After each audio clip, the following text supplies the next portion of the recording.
السلام علیکم، کیا حال ہے سبھی سننے والوں کا؟ امید کرتے ہیں کہ آپ سب خیریت سے ہوں گے۔ اللہ پاک آپ کو اپنے حفظ و امان میں رکھے۔ آج کا جو ٹاپک ہے رمضان کا وہ وظیفہ جو حضرت محمد صلی اللہ علیہ وآلہ وسلم بھی سارے وظیفے کو چھوڑ کر ادا کرتے تھے۔ رمضان میں بات چیت کم کریں، قرآن پڑھیے، قرآن پڑھیے۔ ہمارے نبی رمضان میں سارے وظیفے چھوڑ دیتے تھے، صرف قرآن پڑھتے تھے۔ سارے وظیفے چھوڑ کر صرف قرآن پڑھنا، صبح سے شام تک قرآن پڑھتے تھے۔ روز کا 1 سپارہ پڑھ لیں، 2 سپارے پڑھ لیں۔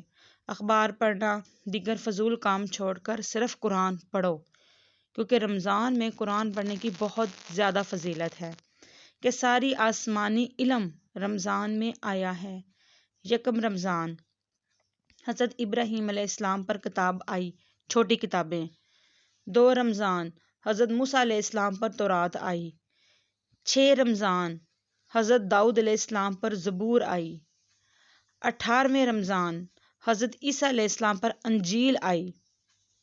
21ویں رمضان یا 24ویں رمضان میرے نبی کریم صلی اللہ علیہ وآلہ وسلم پر اللہ تعالیٰ نے قرآن کو اتارا۔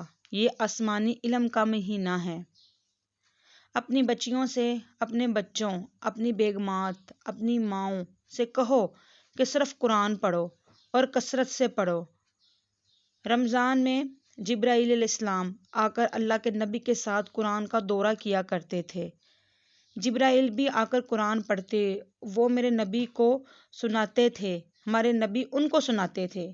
یہ دونوں جس رمضان کے بعد آپ دنیا سے چلے گئے، اس رمضان میں جبرائیل نے 2 دفعہ دور کیا، 2 دفعہ قرآن سنایا اور سنا۔ یہ رمضان قرآن کا مہینہ ہے۔ قرآن پڑھو، سارا ترجمہ پڑھو، کچھ اپنے نبی کی سیرت پڑھو۔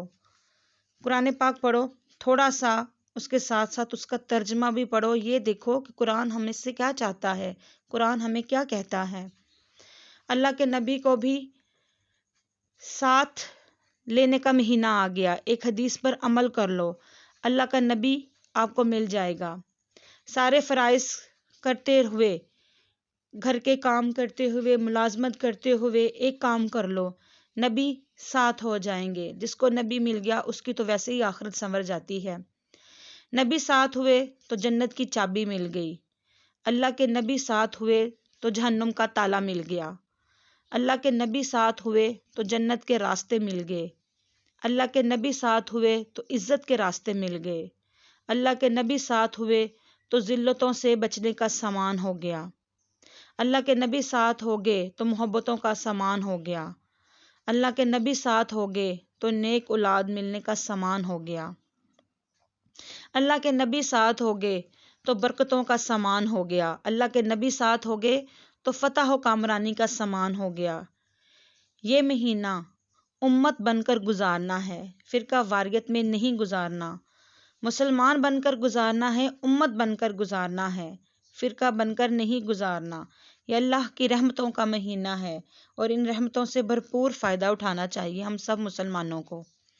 ایک حدیث میرے نبی ملے جنت کے خزانے، جنت کی چابی، حبیب اللہ، نبی اللہ، خلیل اللہ، رسول اللہ، محمدنا، احمدنا، حاشرنا، عاقبنا، فاتحہ کہا، خاتم کہا، طٰہٰ فرمایا، یاسین فرمایا، شاہد بھی نام دیا، مبشر بھی کہا، نذیر بھی، سراج منیر بھی، رؤف بھی کہا، رحیم بھی کہا، رحمت للعالمین فرمایا۔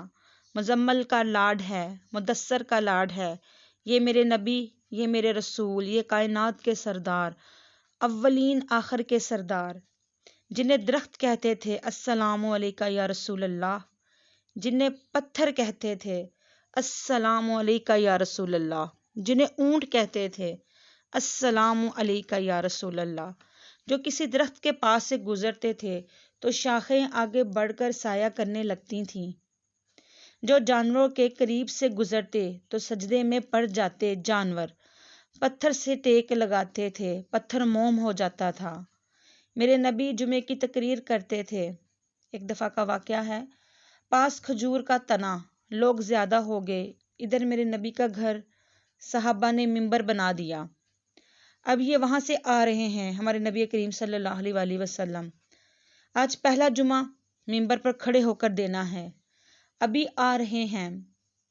یہ کھجور کا تنا، اس کو آپ نے کراس کیا، پہلا قدم رکھا، آپ نے پہلا قدم رکھا ممبر پر. یہ کھجور کا تنا اتنے زور سے چیخ ماری جیسے حاملہ اونٹنی چیخ مارتی ہے. مسجد میں اس کے چیخنے کی آواز زور زور سے گونجنے لگی. یہ بے جان تنا بھی جانتا ہے یہ نبی ہیں. یہ کھجور کا تنا جانتا ہے. آپ نبی کریم صلی اللہ علیہ وسلم واپس آئے اور تنے کو سینے سے لگا لیا اور فرمایا، لوگ زیادہ ہو گئے ہیں اور میں نظر نہیں آ رہا، اس لیے میں تم سے جدا ہو کر ممبر پر جا رہا ہوں. تو میں تیرے ساتھ ایک سودا کرتا ہوں، تو چپ کر جا. میں تجھے جنت کا درخت بنوا دوں گا. اللہ تعالیٰ سے جنتی تیرا پھل کھائیں گے، تیری جڑوں سے نہریں نکلیں گی. تو وہ روتے روتے چپ کر گیا اور ہچکیاں لگ گئیں. جب انسان روتا روتا ایک دم چپ کر جاتا ہے تو اس کو ہچکی لگ جاتی ہے نا. جیسے ایک انسان کا بچہ ہوتا ہے، آپ اسے پیار سے لاڈ سے چپ کروائیں تو بعد میں وہ ہچکی کے انداز میں چپ کرتا ہے. اسی طرح اس وقت اس درخت کی کیفیت تھی، یہی اس کے ساتھ معاملہ تھا. میرے نبی کی دعا وہیں سچی ہوئی کہ ایک دم زمین پھٹی تو وہ درخت غائب ہوا تو میرے اللہ نے جنت میں پہنچا دیا. وہ کھجور کا تنا غائب ہوا، جنت میں پہنچا دیا. ایک حدیث لے لو، ایک حدیث پہ عمل کر لو تو انسان کی ایک حدیث پہ انسان اپنی پوری زندگی میں عمل کرے تو اللہ تعالیٰ اس کے راستے کے لیے بہت آسانیاں فرما دیتا ہے. ایک حدیث میں کہا ہے، میرے بیٹے انس سنت بتاؤں، عظیم الشان سنت. یہ عظیم الشان سنت کتاب میرے نبی کہہ رہے ہیں. میری عظیم الشان سنت پگڑی کو نہیں کہا، میری عظیم الشان سنت داڑھی کو نہیں کہا. وہ نبی کی سنتیں ضرور ہیں لیکن عظیم الشان سنت نہیں کہا.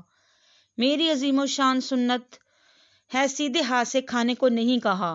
میری عظیم الشان سنت سفید لباس پہننے کو نہیں فرمایا. میری عظیم الشان سنت کنگھی کرنے سرما لگانے کو نہیں فرمایا. میری عظیم الشان سنت شادی کو نہیں کہا.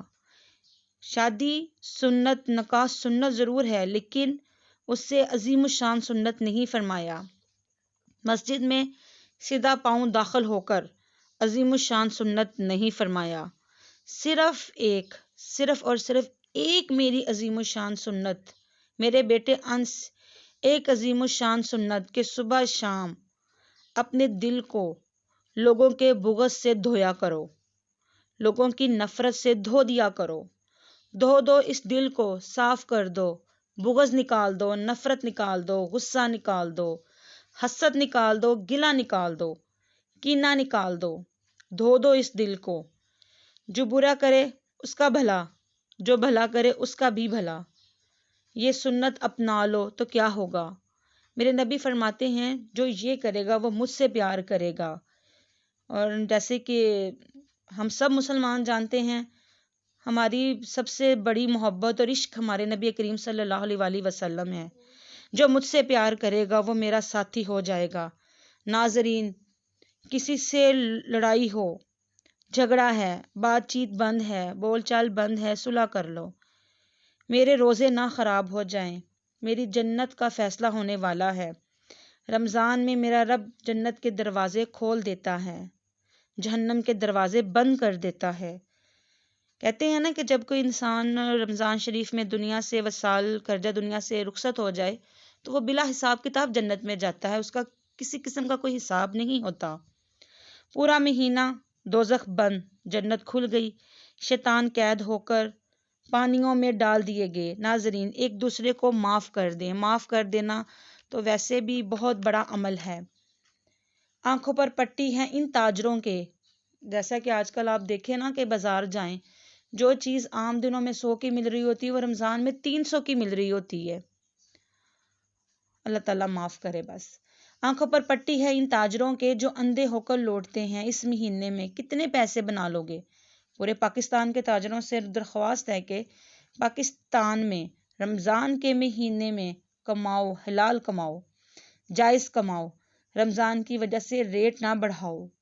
2-4 روپے نیچے نہ لے کے جاؤ، کم کرو، اچھے کم کرو کہ غریب بھی اس سے فائدہ اٹھا سکے۔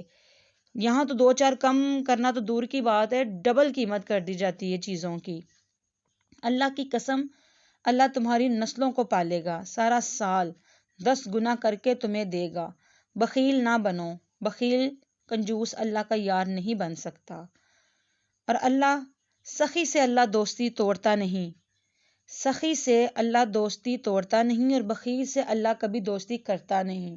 کیونکہ جو سخی ہوتا ہے نا اللہ تعالیٰ کا، تو وہ ویسے ہی دوست ہوتا ہے، جس نے اللہ کی راہ پہ خرچ کر دینا ہوتا ہے۔ تو اللہ تعالیٰ دیکھیں اللہ کا مال ہے، ہمیں یہ سمجھ نہیں آتی کہ اللہ کا مال اللہ کے راستے میں ہی خرچ کرنے میں ہم لوگ کیوں کنجوسی کرتے ہیں۔ اللہ تعالیٰ ہم سب کو ہدایت دے، سب مسلمانوں کو۔ اور انتہائی پستی ہے روزے سے پیسہ بنانا، حلال بناؤ کوئی مسئلہ نہیں، لیکن رمضان کی وجہ سے ریٹ بڑھاؤ، یہ ظلم کبھی نہ کرنا، اللہ تمہاری نسلوں کو پالے گا۔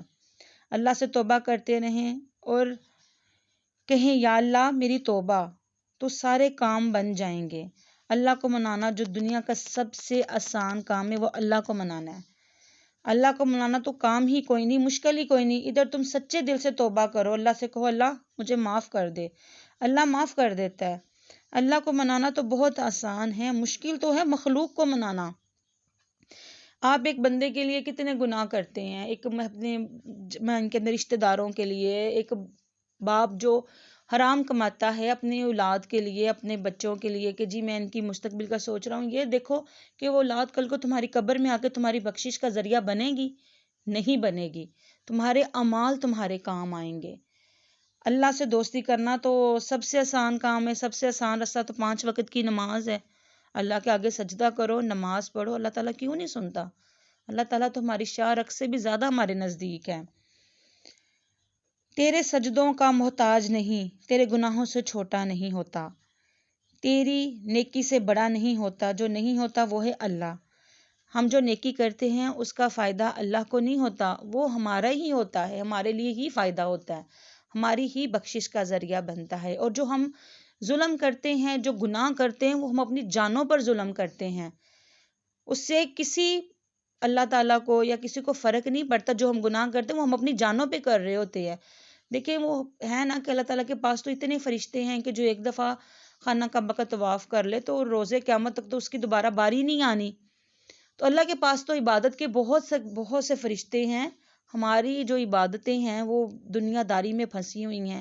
نماز پڑھتے ہیں تو ہمیں دنیا کے کاموں کا فکر ہوتی ہے، یہ کرنا وہ کرنا، ہماری عبادتیں بس اللہ تعالیٰ نے ہی ہمیں معاف کرنا، اور یہ ہم عبادتیں ہیں وہ ہمارے لیے ہیں۔